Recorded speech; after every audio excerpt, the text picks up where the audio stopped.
Introducing Pretty Girls Love Real Estate. Stories of everyday women breaking barriers and building wealth through real estate. Let's get it. Boss. BOSS.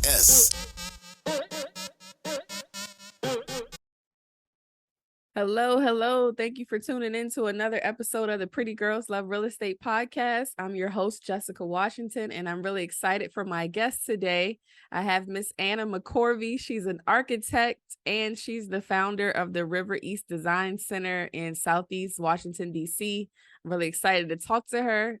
So Anna, how are you? I am great on this beautiful Saturday morning. I'm looking forward to our discussion. Yes, ma'am. So let's go right into it. How did you become interested in real estate? So as a practicing architect, that's what led me into kind of the broader area of real estate. And interestingly enough, how I got into architecture was actually through a curiosity in affordable housing, public housing specifically. In the small community that I grew up in, there was a clear difference between the public housing development on one side of town and the market rate homes on the other side of town. And at a really young age, I noticed it. I didn't understand why that was, but it was so obvious that a child of my age could see that there was a difference. As I started to get a little older, I recognized that even there was something even different about the families that lived on that side of town in those particular houses. The children were different. We all eventually poured into the same high school because it was a small town. So everybody in the town went to one high school. And a teacher even made a comment to me about how you can always tell when certain students come from these certain schools, which a teacher should not have been saying to me, but they kind of let it slip a little bit out loud, and I heard it. So that was, I'll say that was the first time I started to really get curious about how place shapes who we are as people and how place shapes our opportunity. And that just kind of naturally led me into architecture, led me into planning, and then led me more broadly just having a general interest in real estate.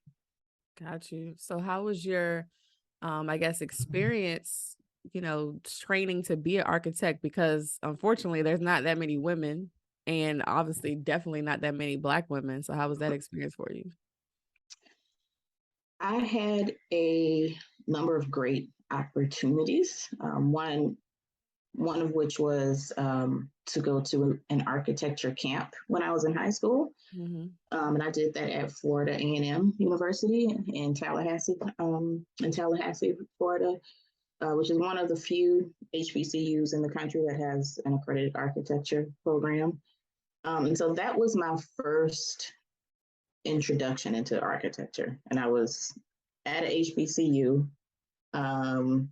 surrounded by other mostly young Black students my age, being exposed to this amazing profession. And then I enrolled at Howard University. So again, HBCU, surrounded by Black professors, Black students. So my education was very nurturing in terms of being surrounded by people who understood the path of being a Black person, a Black woman in the profession. Now, once you start working and you really get out there in the professional world, it does become very apparent that there aren't very many of us. The way that I survived it and continue to survive it is just to maintain relationships with with my mentors, maintain relationships with other Black women in architecture that can be supportive of the journey and have maybe even been down the path themselves, understand some of the hurdles. Is really having a support system. Got you. Are there any like national organizations for Black people or Black women specifically for architecture? Oh, absolutely. So the National Organization of Minority Architects, NOMA, is an organization for minority architects. And they do, the chapters around the country do amazing work.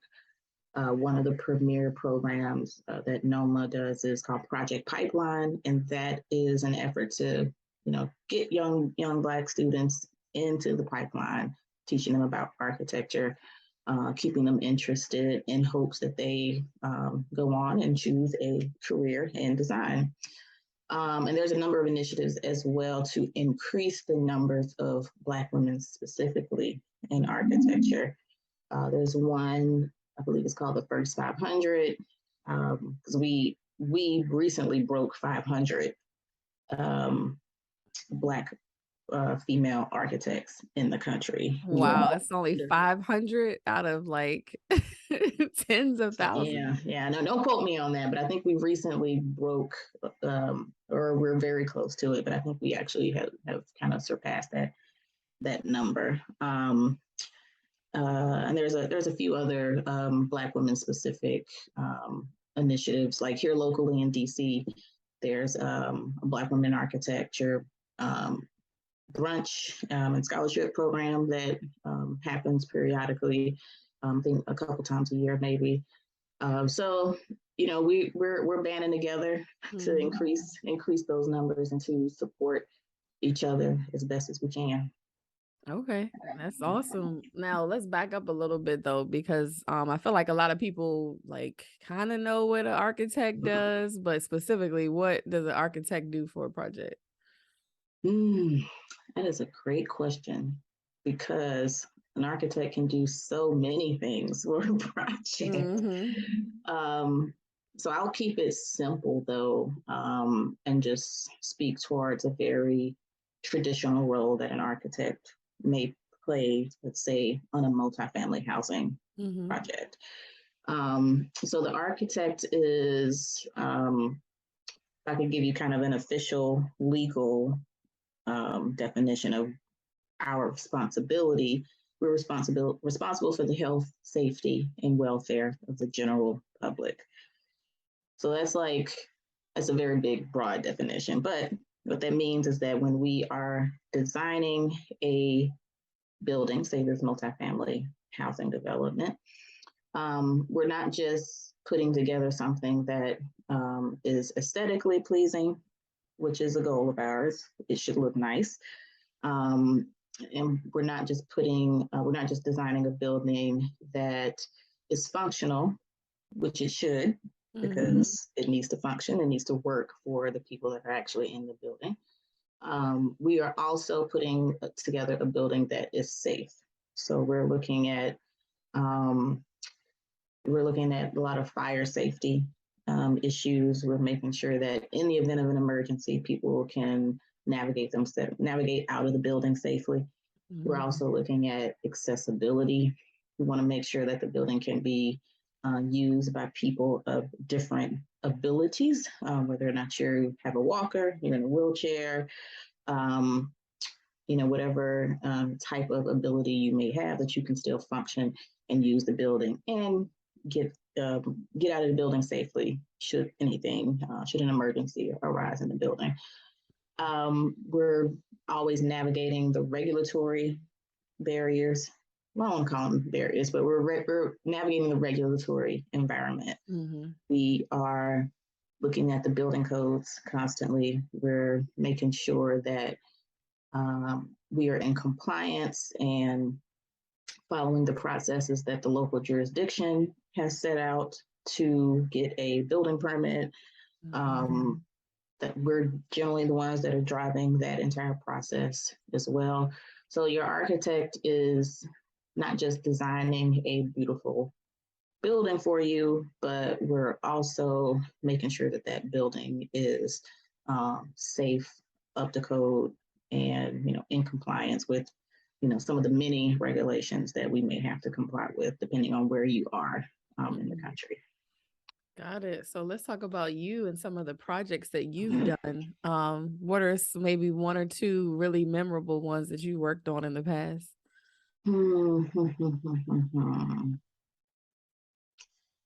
Okay, so one of my favorite projects for sure is a makerspace that I worked on in the in some leftover space at an apartment building in Southeast. And I think the apartment building is the Overlook at Oxen Run. I believe that's it. So there were a few rooms in the basement of this building, which the firm I worked for at the time had recently renovated that entire building. And there were a couple of rooms downstairs that were being used for different things. And the management of the building wanted to make it into a makerspace. And that was such a cool project. One, makerspaces are cool because I like making stuff. And I just think it's a great thing to have in a building.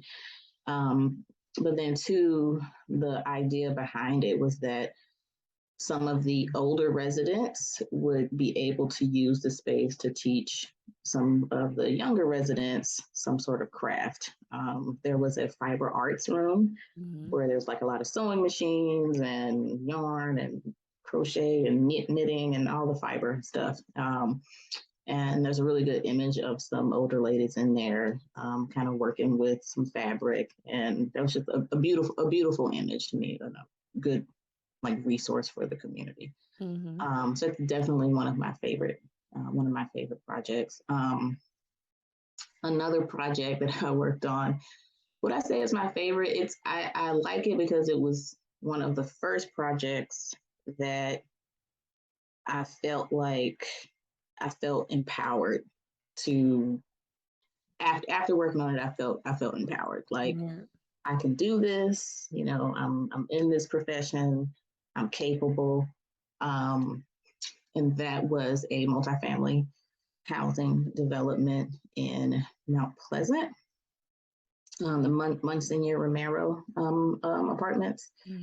And that building had, back in the 90s, I think, burned down. It was like one of the worst 5-alarm fires in DC. Everybody got out of the building. The building burned down. The facade was standing there, for years. And the firm I was working for ended up renovating that building. And this is a good example of having, I think, the right mentorship, especially as a Black woman in the profession.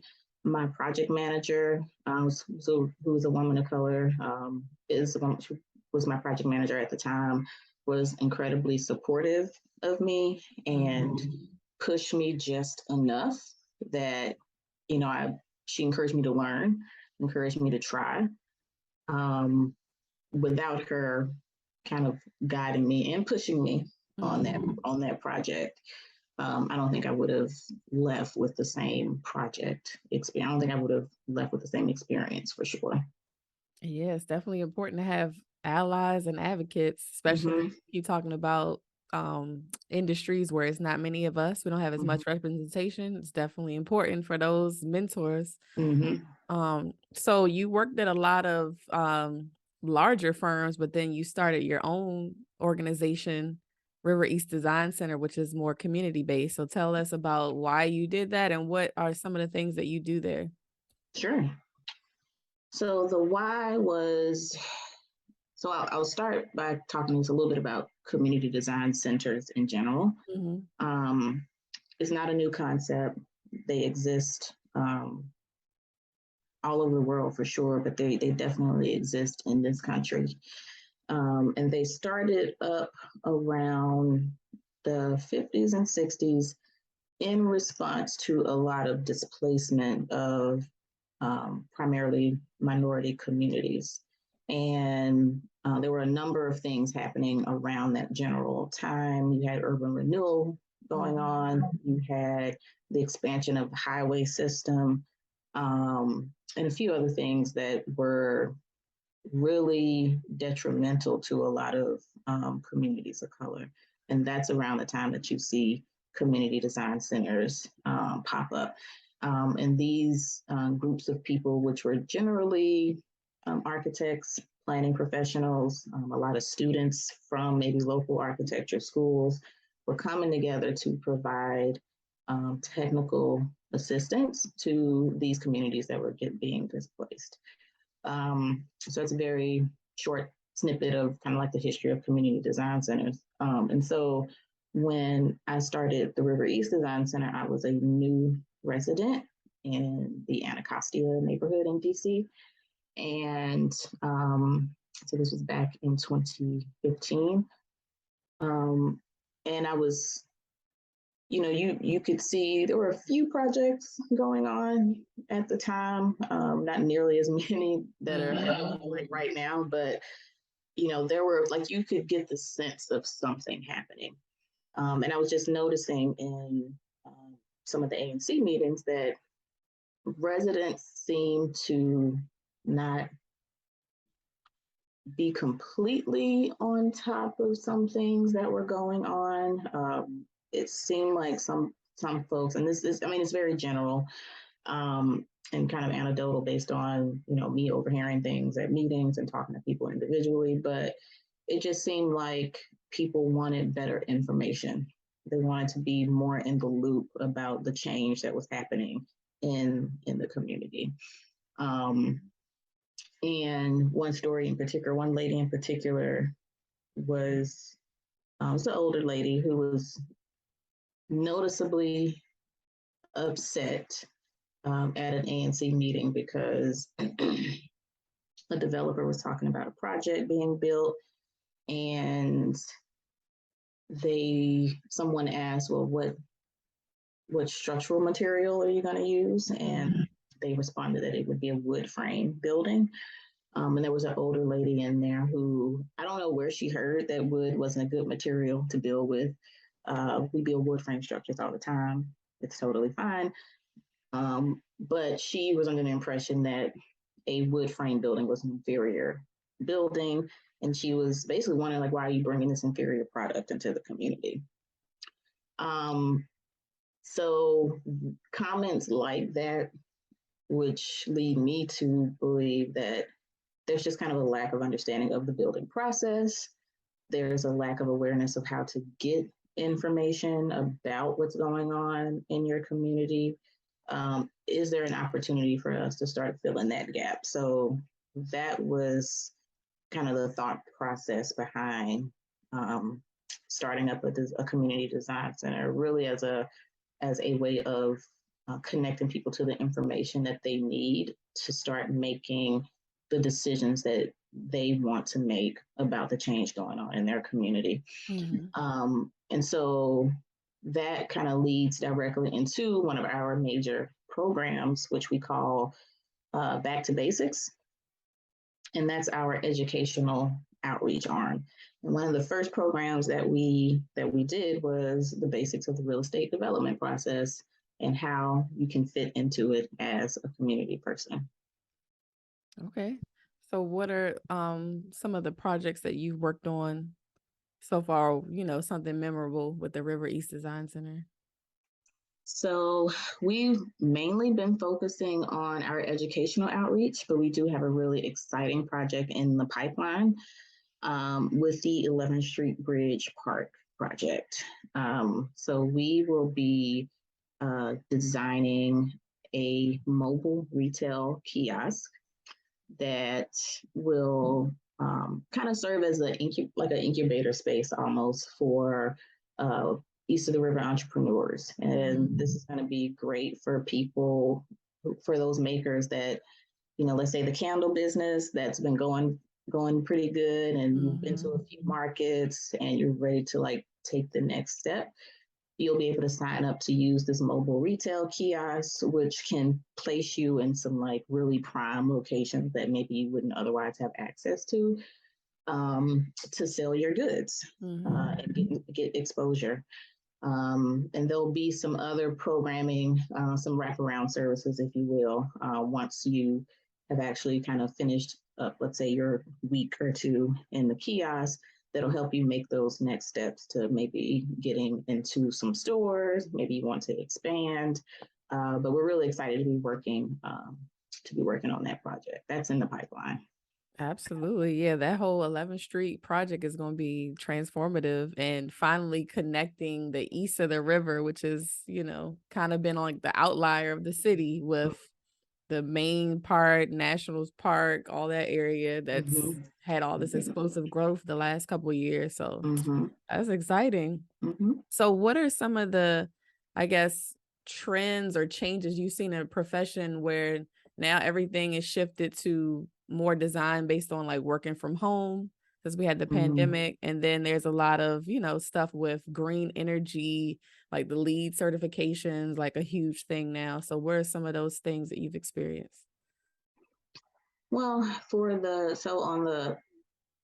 I'll talk about the work from home, health, and green design kind of all together, because those are all related things. The architecture profession has always, I won't say always, but we're all about designing in a responsible manner. We have a lot of different ways to do that, and different kind of labels and titles and programs. Like LEED is just one of them. But we very much believe, even if it's not a LEED project, we need to be designing responsibly. And that's been something within the profession for a long time. It's good that now a lot of jurisdictions are actually codifying it and saying that, okay, the building has to be LEED certified.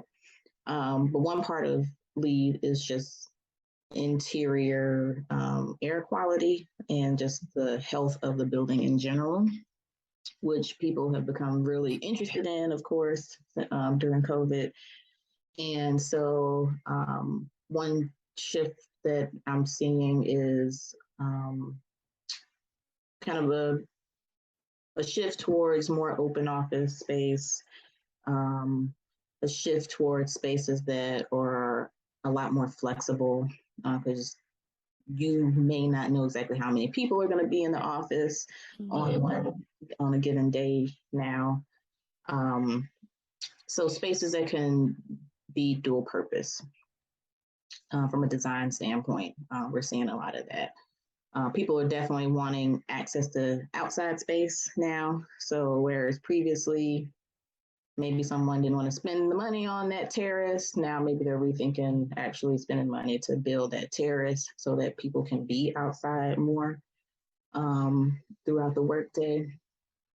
So those are kind of two design trends I would say is going on. It's been interesting for me. Like the architecture profession has been making the work from home thing work. I personally still feel like we are better in office with the kind of work that we do. But I'm pretty sure some of my architecture colleagues would push back on that and say, actually, I like staying at home. But for me personally, I like being in a collaborative environment when it comes to doing design work for a building project. Have you seen, excuse me, so you started the conversation saying that the reason that you got interested in it is because you saw the differences between public housing and like market rate. Have you seen for the public housing, affordable housing, have you seen the standards of quality kind of improving? Oh, absolutely. The government isn't really producing public housing anymore. Good. So you're not going to see kind of that model anymore. What you're seeing now is either older public housing being, torn down or being sold, essentially. But what you see more of now are affordable housing units that are built using low-income housing tax credits. And those buildings tend to look just like normal market rate buildings. So I haven't really seen a, I haven't really seen any kind of situation like the one when I was younger, where it's like, okay, that's clearly the affordable housing project. You generally don't see too much of that. Now, what you may see is maybe a separate entrance for the for maybe the affordable housing side, which is illegal, by the way. So if you do see that, report it. Right. You can report it. But I have heard that some builders have tried to do that before. So yes, that's what I'm seeing as well. Especially in DC with the inclusionary zoning, you can, you have to build these mixed income buildings, and you can't kind of differentiate between what are the affordable housing units and the market rate. So that's actually good, and it's good to have those mix of different income levels, because it's like if I'm someone that's low income and I see somebody that's has a higher income and we get to kind of collaborate, we live together in the same building, hopefully some of those things may rub off on me, or I'll start talking to you and asking you, what do you do? And that'll create opportunities that weren't a possibility before. So what's next for you? I know you said you got the projects coming up with River East. What else is next for you professionally in the world of architecture? Well, I'd love for the Design Center to continue to grow and really be a resource for, we started out in Ward 8. I definitely want to be a resource for Ward 7, Ward 8, but for the city as a whole eventually, for communities that are undergoing change, and change isn't always detrimental or negative. But when communities don't have the voice and the power to really be active in that change, that's when it becomes a problem. So, I really hope the Design Center can be a resource and a tool for communities that want to make sure their agency isn't taken away from them as our city continues to grow and to change. So that's definitely what I would like for the Design Center, and then I would want to continue to be a part of that. My vision really is that the Design Center is doing so well, I can actually hire an executive director. That's not I do it now, obviously, because it has to be done. But I'd love to just be a nice little project architect, just behind the desk, designing something. And, kind of out in the community as well, and then let somebody else do the executive directing. Okay, so if somebody, let's say I'm a person in the neighborhood and I want to do some small project, how do I engage the River East Design Center? So you can reach me directly, Anna at rivereastdc.org. That's my direct email. Our website is rivereastdc.org. Just shoot me a line. Let me know what you need, what you're up to. If we can't help someone directly, I absolutely connect people to folks that can help them. That's it's not one of the Design Center's official goals, but one of my personal goals is to really start connecting, particularly Black professionals within the real estate industry. And those are the developers, the architects, the planning people, the contractors, even really all of us that are connected to building the built environment, so that we all know each other, we can network. So I can definitely point you in the right direction, even if it's something that the Design Center may not be able to assist with. Awesome. I love a ecosystem of all Mhm, of us mhm. doing everything for the project. So that's awesome. Okay. So let me move on to the last segment of the show, the Fabulous Four. It's 4 questions I ask every guest. So first and foremost, I lost my train of thought here. So what's your favorite book about real estate? Ooh, favorite book about real estate. So this book isn't specifically about real estate. It is about architecture, and it's about modern architecture, and it's called From Bauhaus to Our House by Tom Wolfe. Um, and the reason I like that book is because he's asking us to think about why we do what we do. Like, why do we design the way we design? Um, and is it really to the benefit of the user, like the person that's actually in the house? Let's use a house for as an example. He's kind of poking fun a little bit at the kind of modernist architecture movement and how we're creating these like super sexy buildings because they look good on the cover of a magazine, but people move into them and they actually hate them. Right. You Is that said what about the we? functionality. Yeah, exactly. Like, is that what we want to continue to do as a profession? Like, just like think about that. So Mhm. I like that book because it is kind of calling into question why we do what we do. Like, don't forget that your client is the person that's occupying your building, regardless if that's the person that's actually paying you. At the end of the day, that's the person you're designing for. Absolutely. All right. Second question is, what advice would you give to your younger self just getting started in your career? I'd say hang in there. It's it's tough, but just keep hanging in there. And I'd probably tell my younger self, um, take more classes outside of the architecture building. Mm, nice. Okay. So the third question is, what topic in real estate do you want to learn more about?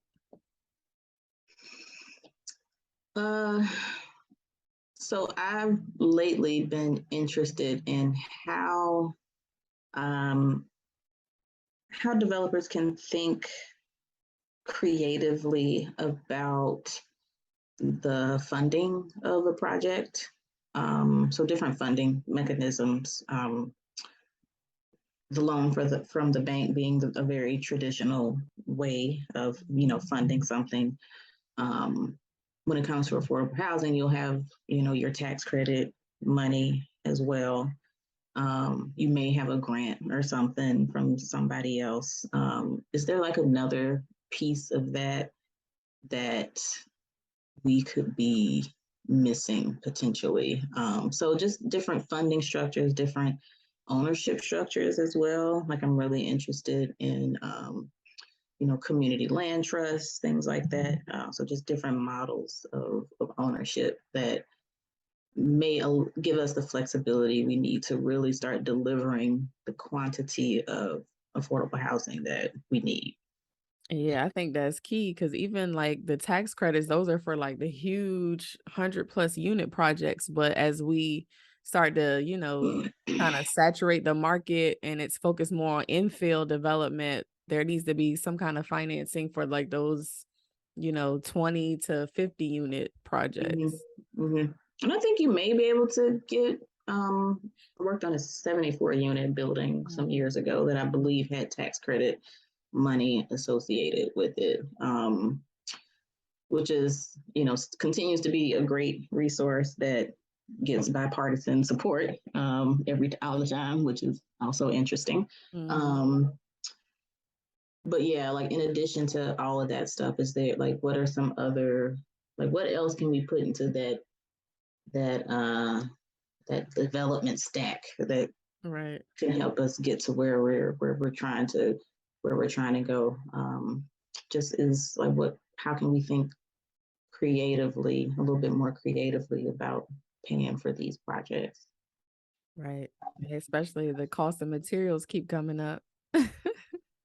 Right. Yeah. Like that's one of those, the Fed could help us with that, but that one is kind of like out of our hands, right? Like two by fours cost what they cost, and we can't do nothing about it. Right. At the end of the day, all this technology still takes bricks and mortar and wood and stones and everything like that, Mm-hmm. physical materials to build buildings. So Right. Exactly. And that's that's a great point too. Like there's a lot of inputs into, getting a building. Some of them we have a lot of control over, some of them we have like zero control over. Um, Identifying which ones are which so we can know where to focus our energy. If you're doing like not a government project, but say you're the government owns some land or something, like that's a cost, that's a line item. If you can get that land for $1, I'm saying it like, oh, it's so easy, but like, is out of all these line items, like, what can we do to like get this one a little bit cheaper for free? Even like, is that a possibility? That is one way to get rents, to have affordable rents. If the government sells you land for $1 or something, if you're so lucky to have a project like that. That's one of those inputs that you have some control over. But the material costs, labor costs, even those are a little bit less pliable, and still very much affect a project. I just finished my basement, I guess like a year ago now, and that was right when wood shot up. And I stripped the project back. Like my little bitty was like 400 square feet, like little tiny space. And I was like, you know what? We're not gonna build these 2 walls. We're not gonna do this. Like I was nickel and diming it. So some stuff is just, some of those inputs are just gonna be out of our control. But we gotta be flexible. Yeah, and like the timing. Yeah, you were trying to build right when everything was at the height of the prices. But imagine if you're building a, super high rise building at that same time, like it's holding costs. You can't just be like, all right, we're gonna wait until the price of the materials goes down. Like you got to pay them taxes, you got to pay that interest on the loan you're carrying, all of that. Exactly. Yeah, multiply that times 50 units, 100 units. All right, cool. The last question, not really a question, but can you give a shout out to another woman in real estate? I'm thinking of a few people. Give us a few. So I'll give a shout out to Catherine Williams.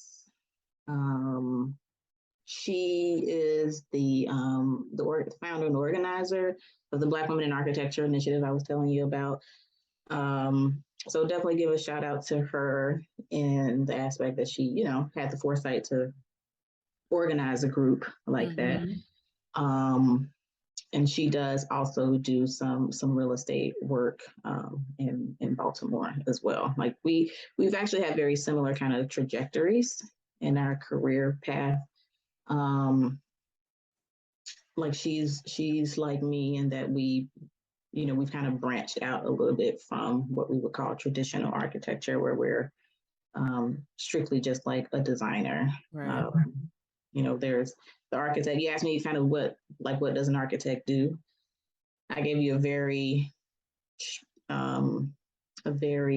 traditional kind of definition, from assuming that you were in what we would call traditional practice. But like myself, for instance, running a community design center, I do a ton of stuff. You may have an architect that is more of like an owner's rep, so you're more so managing something.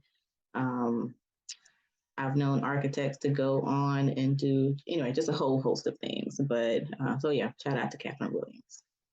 Cool. All right. So you already shared your contact information. Do you have any last words of wisdom? So when you first reached out to me about this, in my mind, I was like, am I in real estate? What do you mean? Of course. Well, and to that point, I think it's a little mysterious to people sometimes. So just, to the people listening, like in your audience that may be interested and not sure, like how to get started, or like everybody's in real estate. If you own your house, you're in Exactly. real estate. Exactly. Quite frankly, if you rent, you're in real, you can kind of get those concepts.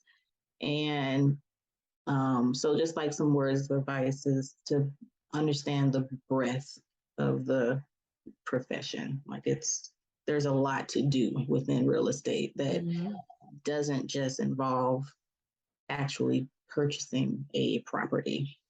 There's like tons of other things that you can be involved in, if it's a field that you're interested in. Yeah, that's kind of the point of this show, is to demystify some of those lesser known roles that you can do in real estate and show that, there's representation there for maybe some young girl out there. Like, I don't want to be a realtor. Nothing wrong with that, but I want to do something different, but I don't know what there is to do. Right.